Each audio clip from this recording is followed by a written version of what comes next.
Caroline Gode, bonjour. Bonjour. Bienvenue au Buzz Média Orange Le Figaro. Vous êtes la directrice générale des chaînes de la TNT, TMC et NT1, qui sont filiales du groupe TF1. Sur le marché de la TNT, il y a eu une date, le 7 octobre. C'était l'arrivée de D8 qui a un peu bouleversé le marché. On est à peu près 3 semaines après. On voit statistiquement, selon Médiamétrie, que TMC résiste plutôt bien, voire même continue de progresser. En revanche, NT1, qui est une chaîne un peu plus jeune, a souffert de l'arrivée de D8. Quel est votre diagnostic ? Je pense que c'est un petit peu normal, c'était peut-être même un petit peu attendu, puisque TMC d'ailleurs est en continuité sur l'ensemble de l'année, puisque sur les 9 premiers mois en tout cas écoulés de l'année, on a continué fortement à progresser sur TMC, et même à creuser l'écart d'ailleurs avec nos concurrents, ce qui n'était pas totalement le cas d'autres chaînes qui ont plutôt régressé. NT1, on avait fait sur les presque 8 premiers mois. Vous avez fait un bel effort NT1. NT1 est une des chaînes qui avait le plus progressé. Là, on a l'impression qu'il y a eu un coup d'arrêt. En août, on a terminé à 2,4%, ce oui. qui est probablement ce à quoi peut-être Direct 8 arrivera d'ici la fin de la semaine. Donc ce qu'on peut se dire, c'est que sur le public jeune, il y a pour le coup une volatilité de l'audience qui est beaucoup plus importante et qui du coup demande énormément d'investissement. Donc on a d'ailleurs prévu, et c'est déjà le cas, de renforcer nettement NT1, qui ne peut pas non plus être toujours à ce niveau-là tout le temps, oui.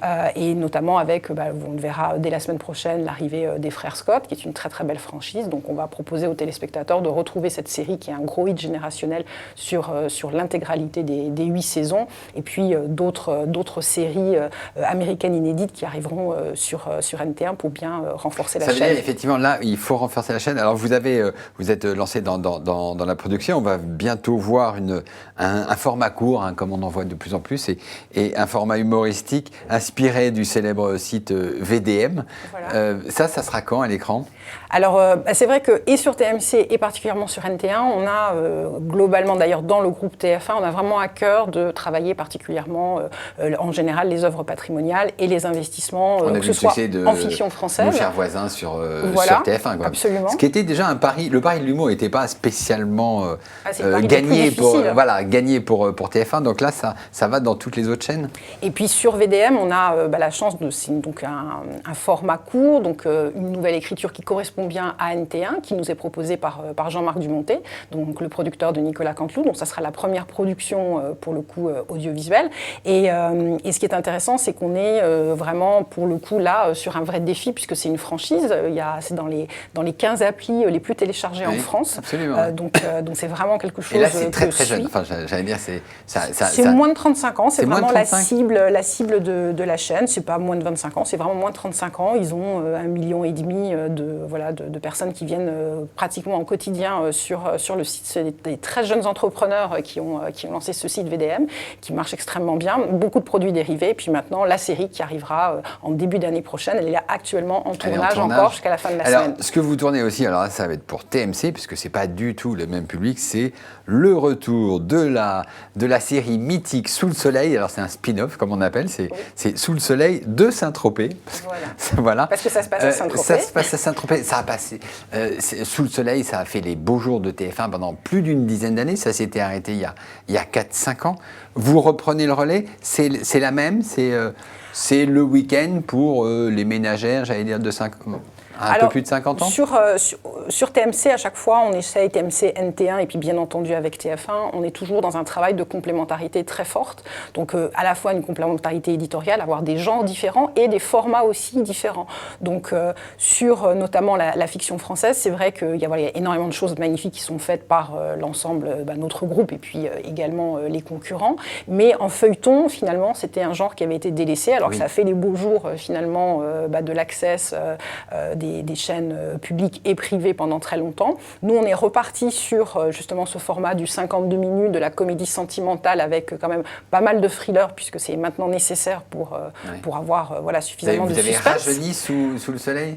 Et on avait déjà rajeuni avec Les Mystères de l'amour, puisqu'on avait repris toute la bande d'Hélène et les garçons. Ouais. Là, on arrive à notre numéro 70 en diffusion, la saison 3, qui a repris depuis quelques semaines sur TMC. Et puis Sous le soleil, pour le coup, on va en effet le rajeunir dans le sens où c'est un spin-off, parce qu'on a surtout repris le personnage de Caroline, donc qui est joué par Adeline Blondiot. C'est vraiment son histoire à elle les qui trois continue. autres, on ne retrouvera pas les trois autres. Et on a d'autres personnages qui sont des personnages plutôt de la génération des 20-25 ans qui vont être extrêmement présents de façon à avoir des histoires un petit peu intéressantes pour un public suffisamment actuel, large et pas que pour les fans. On le verra quand ? On le verra à l'antenne de TMC, pareil, au premier trimestre 2013. D'accord. Là, c'est vraiment en cours de fabrication actuellement. Ils ont beau temps à Saint-Tropez, bien entendu. Oh. Donc on amènera... Oui, parce qu'ils tournent toujours en hiver, même avec le soleil. Vous gérez parfaitement la complémentarité des programmes entre TF1 et puis TMC et NT1. Il y a une 4e chaîne de la TNT qui va arriver dans le groupe TF1 le 12 décembre 2012. Elle s'appelle HD1. Comment est-ce que vous allez travailler avec elle ? Alors c'est surtout Jean-François Lancelier, bien entendu, qui est le patron de l'ensemble des antennes, qui dirige particulièrement bien cette complémentarité. Il va absolument falloir positionner cette nouvelle chaîne par rapport aux deux qui existent déjà et éviter de les déshabiller. Déjà, c'est une chaîne qui a une identité forte, puisque c'est la chaîne de toutes les fictions, de toutes les écritures de fiction, donc ils vont travailler là-dessus. Ça, du coup, vous pourrez les inviter, ils répondront bien mieux que moi, puisque moi je m'occupe que de TMC et NT1. Mais c'est vrai que le travail qui a été fait avec TF1, TMC et NT1 déjà depuis quelques années, qui est un travail vraiment de complémentarité de l'offre, va se poursuivre avec HD1. Donc l'ensemble des équipes, donc je vous disais, Jean-François Lancelier, Elisabeth Durand, vont travailler avec nous, avec HD1, pour que le public, à chaque fois, puisse retrouver une palette, en tout cas, de propositions, que ce soit des séries américaines, que ce soit du documentaire, ou du magazine, par exemple, comme on l'a, si je reprends le mardi, vous allez avoir Mentaliste sur TF1. Chez nous, on a 90 minutes enquête. Sur NT1, on va plutôt, en général, proposer des films qui sont intéressants pour un public plus enfant. Et puis, sur HD1, ça, vous aurez la réponse le 12. Mais il y aura peut-être, par exemple, de la fiction. Donc, à chaque fois, on va travailler des genres complètement complémentaires. Voilà. Très bien, Caroline God, je vous remercie. Et nous nous retrouvons demain avec un nouvel invité. Merci. Merci.